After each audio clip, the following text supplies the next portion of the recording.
Do not obey.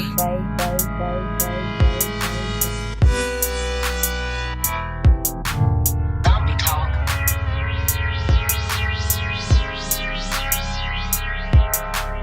I've seen some fish you cannot explain.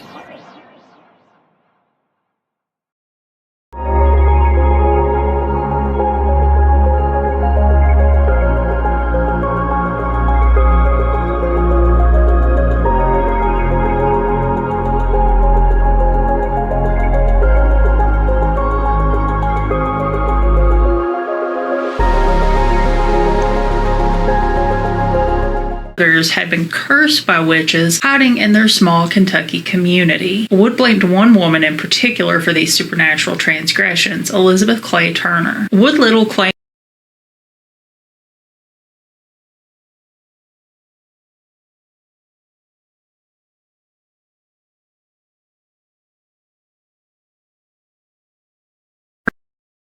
her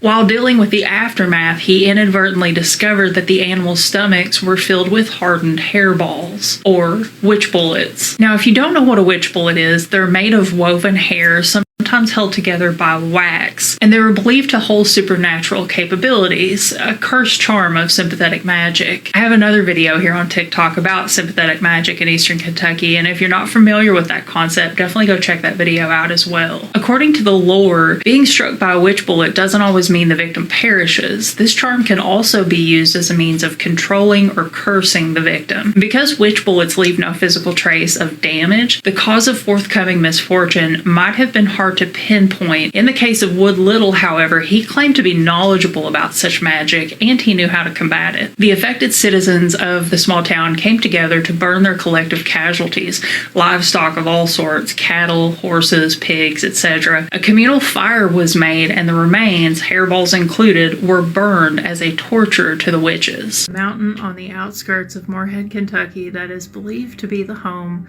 of a very mysterious coven of witches. This place has spawned a ton of local legends, and a lot of people in the area claim they've had very strange experiences here, especially if you go after dark on a full moon. If you're traveling on Highway 519, the mountain looks innocuous enough, looks like any other mountain in the area. However, you don't have to drive very far up the winding mountain road before things start to jump out at you as a little off or strange. Graffiti-style occult symbols are peppered all over the area and can be seen on anything from the trees to the road itself, and especially on the rock face that lines the road leading up the mountain. It's been quite some time since I myself was on Clack Mountain, but the last time I was there, it looked like someone had really invested a lot of time and effort in these doodles or drawings. Believe it or not, the mystery of Clack Mountain actually gets even stranger. There's an old story out there about how these people aren't just nudists who love nature and, dance to the beat of their own drum. Some people say that they're actually a cult, complete with a cult leader. Or maybe they were at one point in the past. Allegedly, the leader used to dress in black mass attire, hide in the woods, and wait for a car to pass so he could accost them on this narrow woodland road. And it's believed that the entire coven took part in this activity. Keep in mind, this is a very secluded place, and when the sun goes down, this is the kind of place where you're in pitch black darkness and everything looks pretty terrifying. I myself have been to Clack Mountain a few times, and I've had a couple of strange experiences there, but nothing involving a cult, I don't think. I personally don't think that I believe the local lore about the satanic cult, but I do think it's strange that a lot of people have similar stories of high strangeness here. I want to know an underrated spooky location? Louisville, Kentucky. Now, to the locals, it's probably obviously haunted, but if you're just going there or traveling somewhere, I don't think Louisville is a place that a lot of people think of. But to be honest, it's got all of the makings of a good ghost story. In fact, at one point, it was referred to as the original Sin City, which makes a lot of sense given its history. Prostitution. alcohol, gambling. You didn't need to go to Las Vegas. You could just carry your ass up to Louisville, Kentucky. Anyways, I spent enough time going up there because of my grandparents, and I knew about some of the ghosts on the West End because that's where my grandparents stayed, and they would tell me about the ghosts that were in Shawnee Park. But this time when I went up to Louisville, I got to stay downtown. And for some reason, I guess it's kind of like being a tourist at home where you can go a place most of your life, or at least a significant chunk of your life, and never really explore it. But this time I stayed right downtown, and I think I went on probably 4 ghost walks and a tour of the Seelbach Hotel. And when I tell you Louisville has a bunch of ghosts, I certainly mean that. There are ghosts in the hotels, ghosts in the restaurants, ghosts in the speakeasies, because there were quite a few of them. If you walk 50 feet or so, there's probably some historical incident. There's ghosts in the parks, ghosts in Old Louisville, which shockingly has the biggest collection of Victorian homes, I think, in the US or something like that. Don't quote me. But if you like the Gilded Age, and you know I do, then you probably need to take a trip to Louisville anyways. But Louisville is so freaking haunted. Pounds of meat randomly fell from the sky one day. Would you believe me? Because it did. In 1876 in Olympia Springs, Kentucky, a bunch of meat just fell from the sky one day, and it was a perfectly clear, non-cloudy day, completely clear skies. Just pounds of raw meat started falling from the sky. This lady was out there washing her laundry when it happened. It felt like little meat snowflakes, just like a whole bunch of meat just falling from the sky in Kentucky. Like, what could have possibly caused that? Of course, that could be like a terrifying paranormal incident that happened. Some scientists, because scientists always have to have a reason behind something because they don't believe anything paranormal, they say that it could have been vultures, just a bunch of them puking all at once. Excuse me, it was a 45,000 foot area that this happened in, and there were no vultures on that day. This is an actual piece of the meat that is at Transylvania University in a museum, and ew. Apparently these pieces were tested, and they were like venison and beef, and they just stunk really bad, and they just covered this huge field of like 100 yards just full of meat. Like, what the hell? I just learned about this. What are we thinking, y'all? Was this some paranormal thing? Hello, my curious souls. Mountain Mama here, and today I want to talk about Kentucky Giants. I'm not talking about some kind of sports team here. I'm talking about the legit mystical giant. I gotta admit, I was pretty let down when I found out there were so many newspapers actually covering this, that this isn't being talked about more.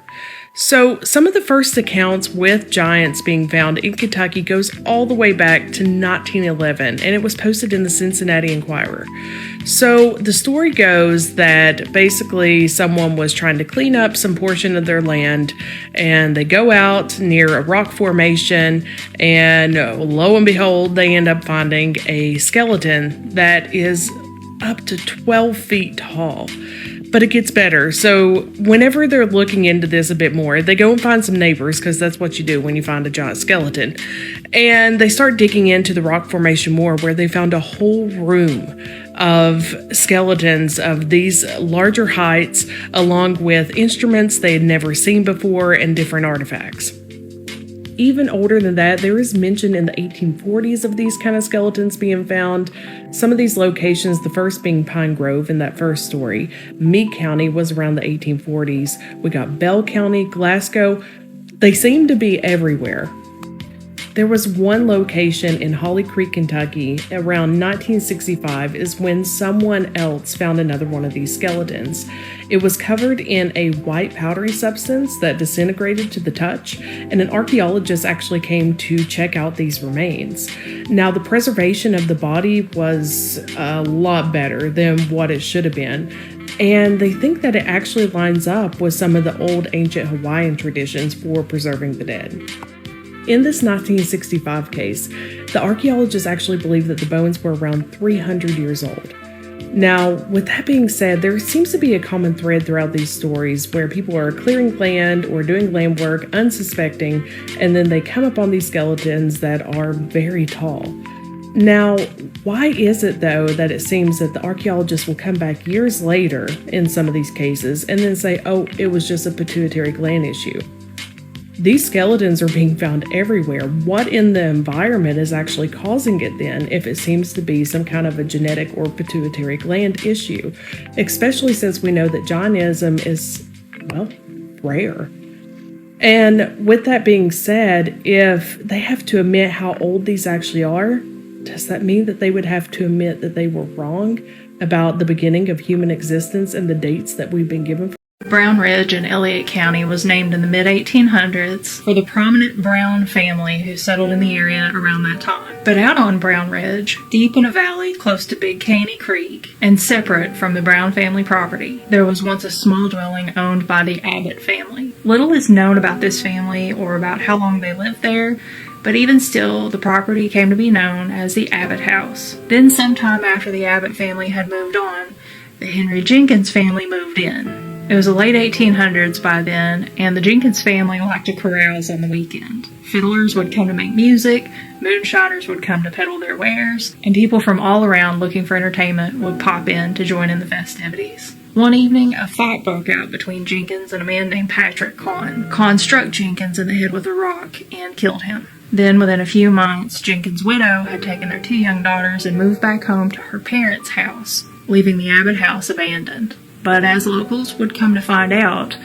leaving this house empty wasn't enough to quieten it down. One man in particular, Henry Porter, who frequently traveled past the Abbott house on his way to and from Stark, claimed to have several strange encounters on this property. And then late one evening as he was passing by, Porter heard what sounded like a really wild party, like the kind that Jenkins used to have. There was fiddle music and singing and the sound of dancing feet on wooden floors. Porter tied his horse and walked down to the house to check it out, but as soon as he opened the front door, the lively sounds disappeared. The warm light from the windows gone, and before him was nothing but a cold, dark, empty room. Naturally, he was frightened, and he fled the property. But as he rode away on his horse, he claimed he heard the sounds start right back up again. Porter also claimed to see apparitions on the property, one of which was a little white dog that he saw run toward the house and then vanish at the front gate. Neighbors recalled hearing and seeing a man in the open kitchen window calling for the cows, despite the fact that the house sat empty for years. And then, over the years, a number of strange things happened to numerous witnesses at the Abbott house. One man claimed to see a bright ball of light emerge from the ground and float into the air right in front of him before completely dissipating. Another witness claimed there was a mysterious red moss that grew under the part of the house where Henry Jenkins had bled out on the night of the fight with Patrick Kahn. It's unfortunate that an illegal distillery accident in the 1930s caused the Abbott house to burn to the ground. Sources today are unsure of exactly where the house was located, but if you're ever out in the woods somewhere between Brown Ridge and Big Caney Creek, and you hear fiddle music and a wild party, there's a good chance you're not far from the ghost of the Abbott house. And about a witch. Very little's known about this legend, but something about it makes it very fascinating. The Barren Fork Cemetery is located deep in the woods of Whitley City, Kentucky, and is the home of the story of Anna Foster. According to the story, Anna was a witch. Variations of the story imply that her passing had something to do with her practice, but the stories never clarify, and no one seems to know how or why she died. People who have visited the Barren Fork Cemetery claim that as soon as you drive onto the rural road leading out to the forest, the temperature drops, even in the summer heat. A lot of people believe this to be a well-established indicator of paranormal activity. But the strangest part of the story claims that within the cemetery is a house, sometimes referred to as Grandma's house, built around the grave of the alleged witch. This detail adds a peculiar and fascinating element to the story because one can't help but wonder, why would anyone go to such lengths? Was it because someone felt they needed to keep the witch contained, even in death? Weirder still are the claims that someone or something inside the structure has been known to lock the doors, sometimes even when you're inside. Upon researching this location and talking to various sources and first-hand witnesses, I've discovered that a lot of these details aren't entirely accurate and some of them are jumbled at best. While it is true that a woman named Anna Foster is buried here, her grave isn't located inside of an out-of-place house. It's right out in the open with the rest of the graves. In fact, there is no house, though many people claim there is, and it's just hidden somewhere in the woods nearby, curiously separated from everything else. Anna's grave also hasn't been destroyed. However, her headstone once donned a sitting lamb, and it is true that the effigy of the animal has been decapitated in what appears to be a very deliberate way. So where did this story come from? What was Anna's significance in the town of Whitley City? Is there a lost piece of history here that might make the whole thing make more sense? And perhaps most importantly, if Anna's buried in the graveyard alongside all the other town folk, who's buried in the lonesome grave out in the woods? I'll put a disclaimer out there right now before I even get started about it, that this one is about some self-discontinuing and some hauntings that take place in Owensboro, Kentucky. The Trinity Episcopal Church was built in 1875, and this place is the oldest brick church in Owensboro. It's also the oldest example of Gothic architecture in western Kentucky. The city acquired the church in 1972, and then the mayor, which was Mayor Taylor at the time, donated it in 1973 to the Theater Workshop. And in 1999, they renovated the place to make it more adequate for plays. And now we're going to get to the legend. Now, back when the church was at its beginning, in its prime, there was a major double tragedy that happened. And it all took place because a girl fell in love with a boy. The priest had a beautiful daughter, and she had fallen in love with another man from town. Well, she was gung-ho about being with this man, so she was going to go tell her daddy all about it and beg for his permission to date her. So she approached her dad and was like, "Hey, Dad, listen, I met this guy. I really am in love with him. He's great for me. I want to be with him," so on and so forth. And her dad looked at her. He was like, "He is a bad apple. You cannot even be with him. Don't even think about it. Go on, be with somebody else. Let's find somebody else for you. But no, that absolutely not. He is not the kind of man I want my daughter to be with." And she turned around and left the room extremely upset. Well, a few weeks went by, and needless to say, old girl didn't stop seeing old boy. And then she had to go back and tell her daddy what happened, because she had evidence that she didn't quit seeing that boy. She walked into the room and she said, "Dad, I'm expecting." And before the last breath left her lips, he was already spouting off about, "Get out of my house. How could you? How dare you? This was not what we wanted for you. Get out. I disown you." And she left crying hysterically. So he just immediately disowned her over it. Back in those times, if you were expecting out of wedlock, it was extremely frowned upon, and women sometimes felt like there was only one option out. So she went right here to this church and climbed herself all the way up to that bell tower. And when she got to the top, she noticed that there was the rope that went to the bell. And she took that rope, and that's when she lost her life. The next morning, her father was coming back to church that he was preaching at, and he went up to the bell tower and he found her there. She was dangling.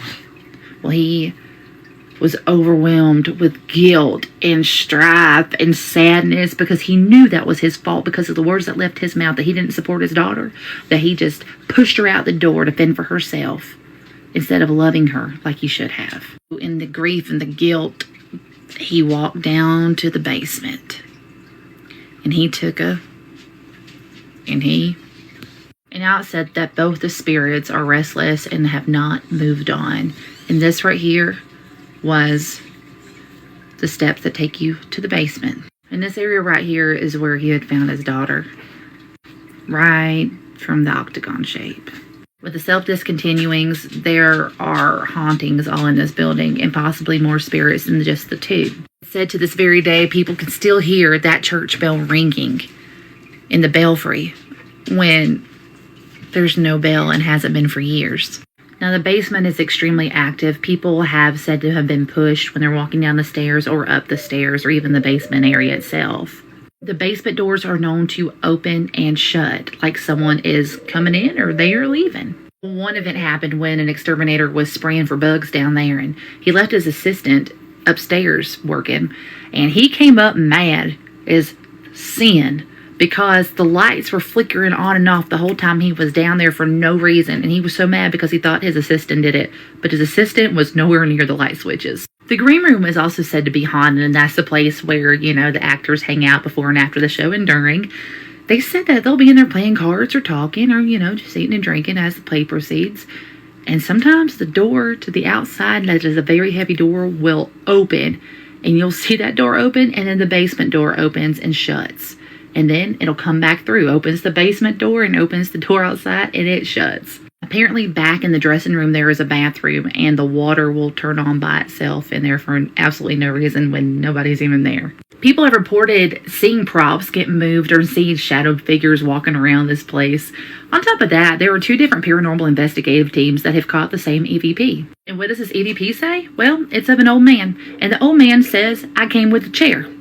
Here's some more dark history related to the most violent home in Louisville, Kentucky. That was a scene for a murder and a very grisly discovery in its basement back in 2010, as a result due to a very ugly and bitter lover's quarrel. But what many don't know about this house is that this was a site of a sanatorium, and its dark history goes way back. And it's no wonder why this place could be haunted. So in order to begin, let's go all the way back to the Richardson Mansion that was built in 1897. And this mansion fit well with all the rest of the mansions off of Millionaire Row in Old Louisville, Kentucky, as it stands with over 8,000 square feet and holds 8 bedrooms, 7 baths, 5 living rooms, with some pretty gnarly dark history to follow. And that dark history begins in 1927 when the mansion was turned into the Bush Bandine Sanatorium. And in the beginning, it successfully started treating patients, but then it claimed that it could cure patients of cancers and even TB, tuberculosis, which both had no cures for, which resulted in experiments, clinical experiments. A lot of them were led by this dude, a Dr. Stanley G. Bandine,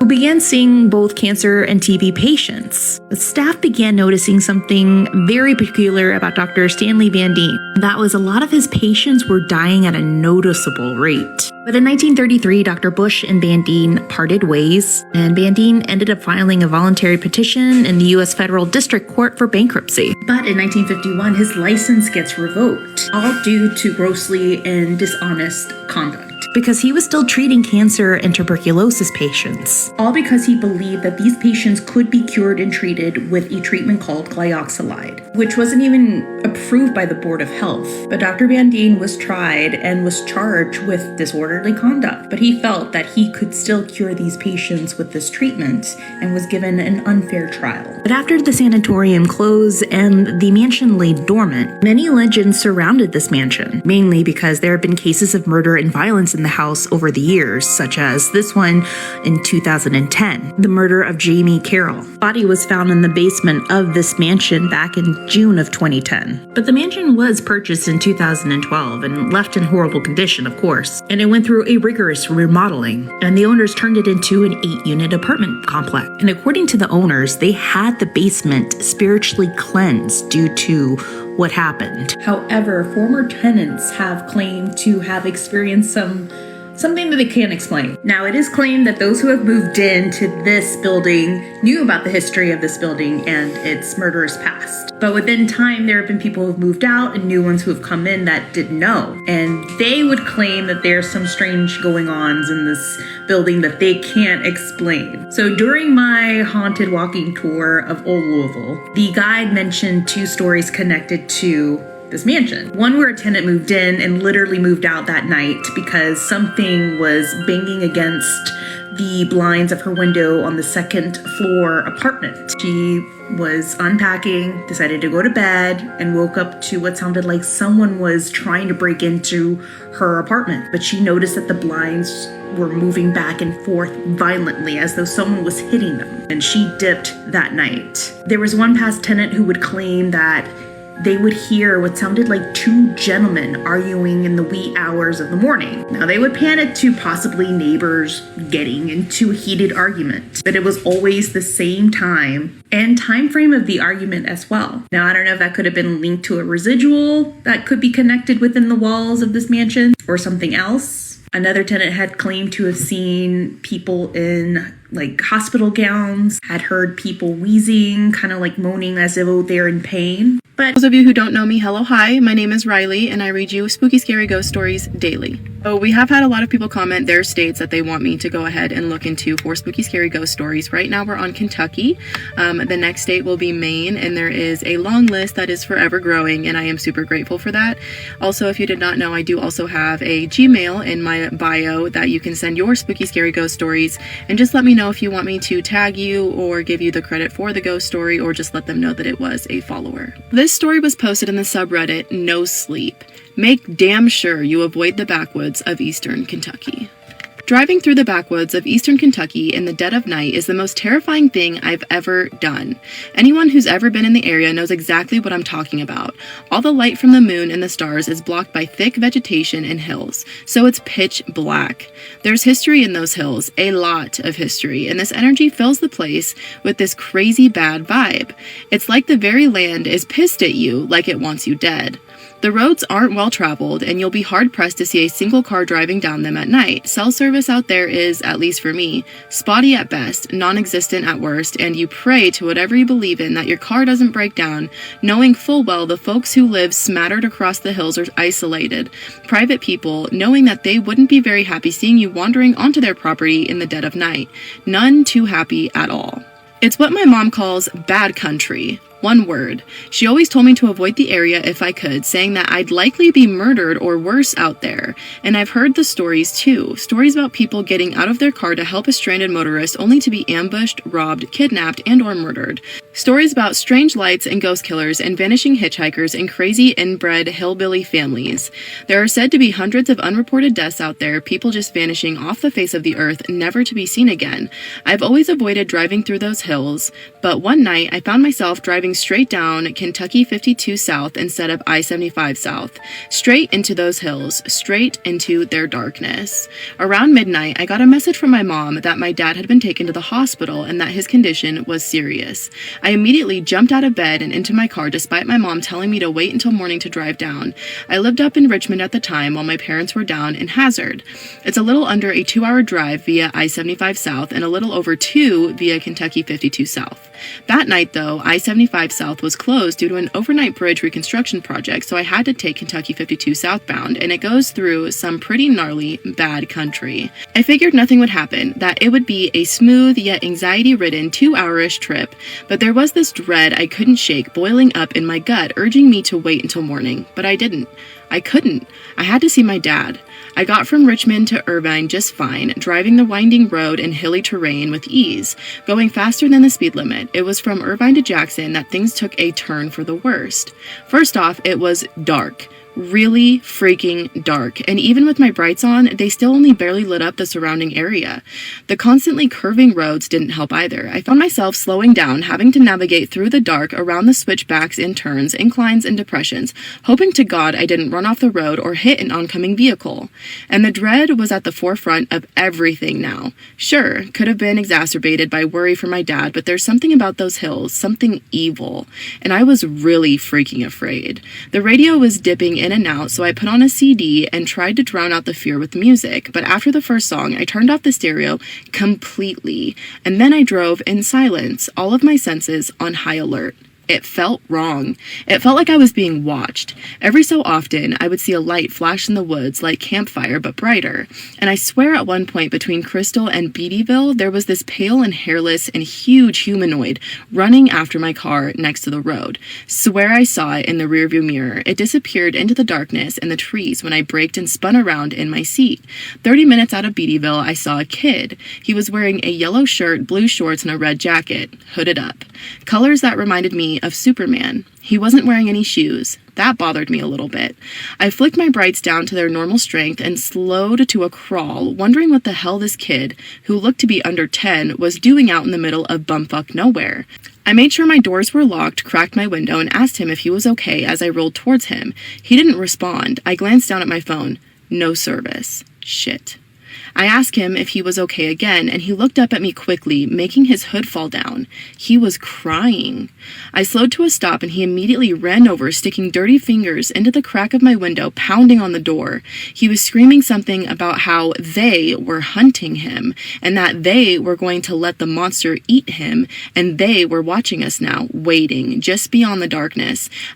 At this point, I was seriously freaking out, and I might have been screaming too. I tried to roll my window up while trying not to hurt the kid, but he wouldn't release his grip on my window. I think he was trying to break it. A bright light flashed onto us, and the kid screamed even louder, let go of my window, and began running down the road back towards Beattyville. And I'm ashamed to say, I took off. I was afraid I was going to die and become another statistic of these hills. In my rearview mirror, I watched as what looked like 3 men in hooded robes ran out onto the road.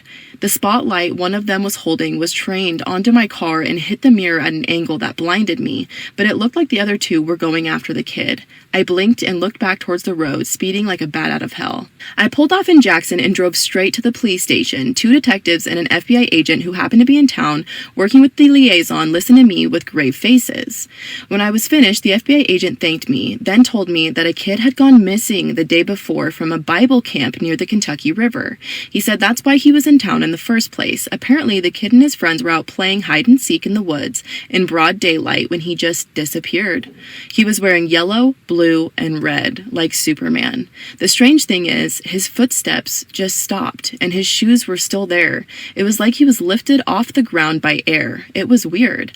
Half a dozen cop cars with twice as many cops, the agent, and a search and rescue team were dispatched to the area within minutes after me reporting what I had seen. I drove to a local diner and ended up staying in Jackson until morning, making the 40-ish minute drive down to Hazard after the sun rose.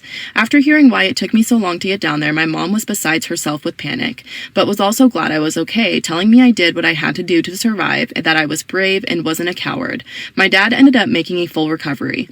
If you're wondering if I do feel like a fucking coward, I regret not letting that kid in my car. The answer, a resounding yes. I do. I am. It haunts me to this day. But I don't know what would have happened if I stayed there any longer, and I don't know if either of us would have made it out alive. No trace of the kid was ever found. Oh my God. First of all, OP, I know a lot of people are going to have feelings about this, but at the end of the day, you have to protect you. Okay?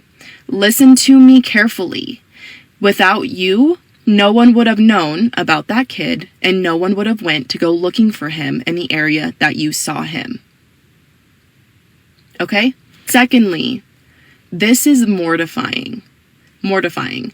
I do need to mention that there were a little bit of details in here that were really rude to the people that live in Kentucky, and I just need to say that I do not coincide with those visuals that were provided.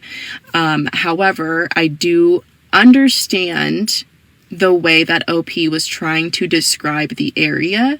It sounds like they were trying to describe it as like a desolate, low populated area, which would have been the appropriate way to describe that area. I am super, super sad for this little boy, and I am super sad that OP has to live with this for the rest of their life.